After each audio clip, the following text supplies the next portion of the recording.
So, yesterday, while you were occupied, rightfully so, about what's going on with the Wuhan virus from China, Michael Horowitz released the Inspector General looking into the whole FBI spying debacle and Spygate, released kind of a bombshell little addendum to his story.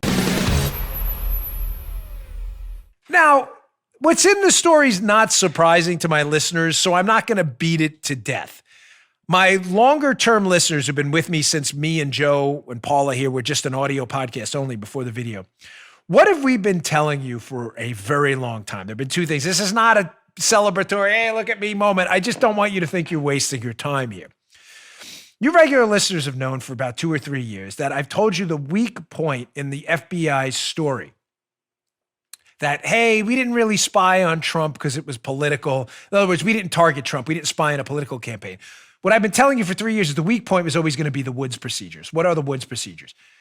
If you are going to spy on anyone in the FBI using the FISA courts, the Foreign Intelligence Surveillance Courts, you are supposed to follow these procedures called the Woods procedures, which are supposed to document the information you got and then show the corroborating information. Forgive me. That was corroborating information. Total verbal faux pas there. Simple, right? I want to spy on Joe because I think he's a terrorist working with some foreigner as a foreign agent.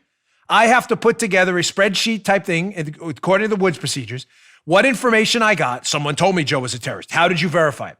I told you from the start. Again, I'm not taking a celebratory lap here. From the start, this was always going to be the weak point because why? Because none of the FBI's information they got about Donald Trump from the dossier and Christopher Steele could be verified according to the Woods procedures. Joe, why? Because it was fake.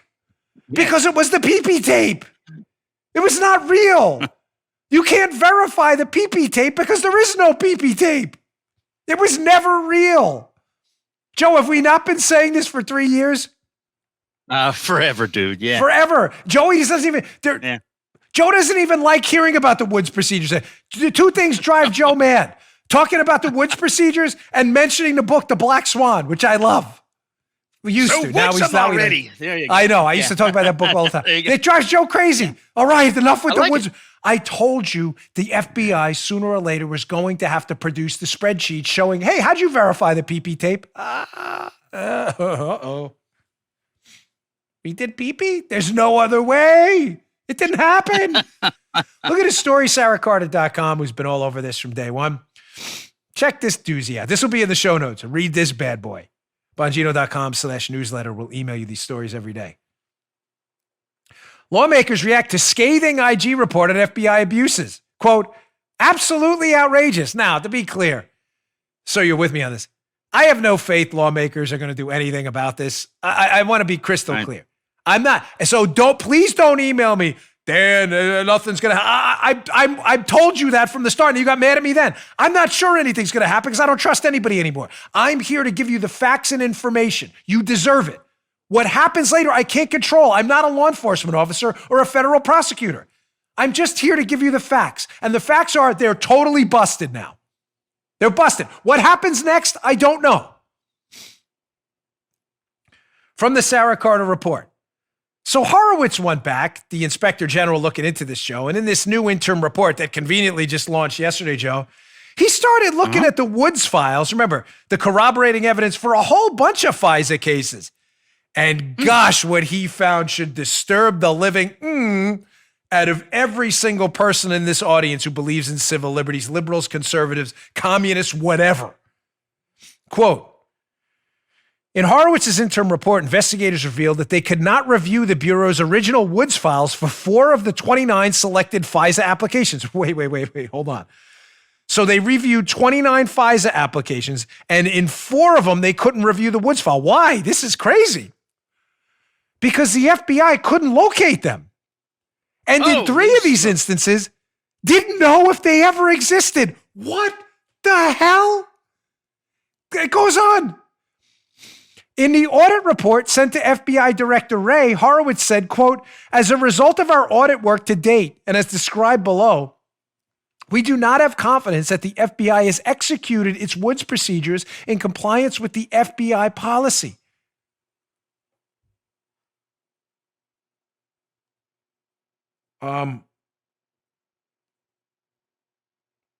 Ladies and gentlemen, it gets worse. Now, you can read Sarah Carter's piece. It'll be in my show notes today. Please do. It's wonderful. I have a piece by John Solomon, too.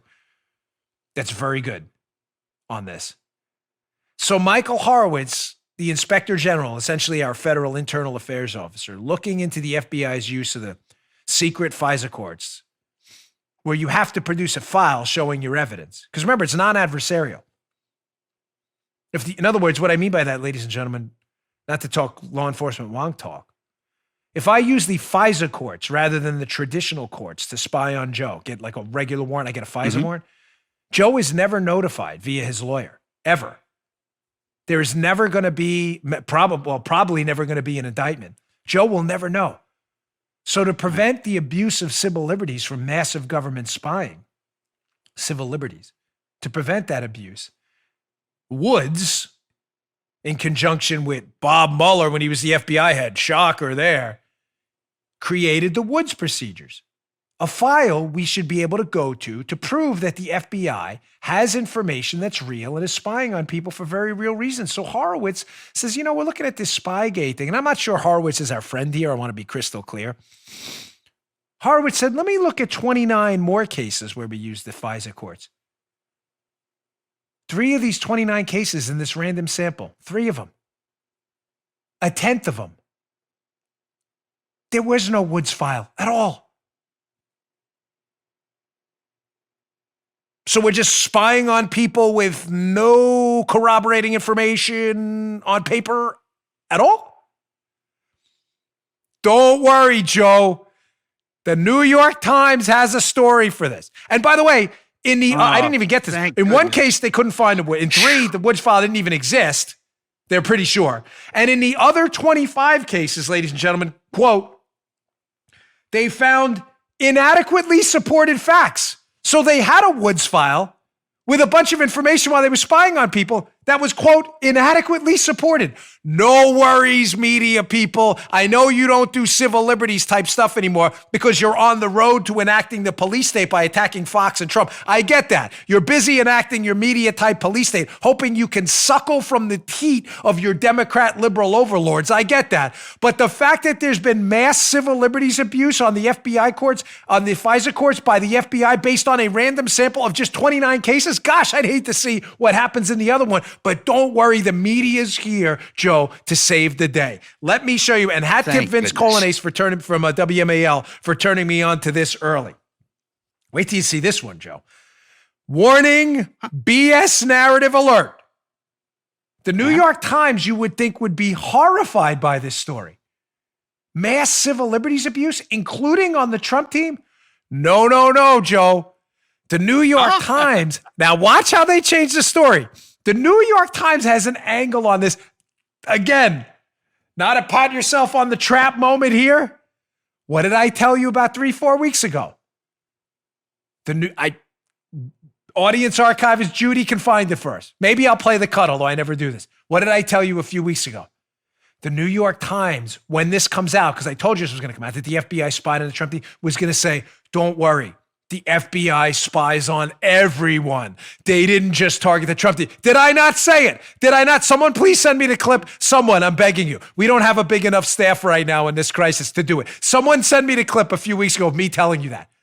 Sure enough, as if on cue, here's the New York Times saying, don't worry about civil liberties violations against the Trump team. They're screwing everybody over. This is the New York Times. Watch how they changed the article, though. This is unbelievable. Here it is, number 1, the New York Times story on this yesterday. The follow-up audit by Horowitz revealed a pattern of sloppiness by the FBI. Don't worry. It's a pattern in using powerful tools to eavesdrop on American soil and national security cases. Listen to this crap. Again, hat tip Vince Colonnese for highlighting this for me. But it also helps the FBI politically. This is real. I'm not making this up. This is in the New York Times original piece yesterday. But it helps the FBI politically because it undercuts the narrative amongst Trump supporters that the Bureau cut corners to surveil the advisor, Carter Page, as part of a politically motivated conspiracy. Holy crikeys, what did I tell you? What did I tell you was coming? What did I say? Did I not tell you weeks ago that was going to be, this is the media, this is hilariously the media, massive civil liberties violations, including on a presidential campaign and potentially the president. And the media story is, don't worry. They do this to everyone. So it was nothing unusual about them spying on the Trump team. Oh, really?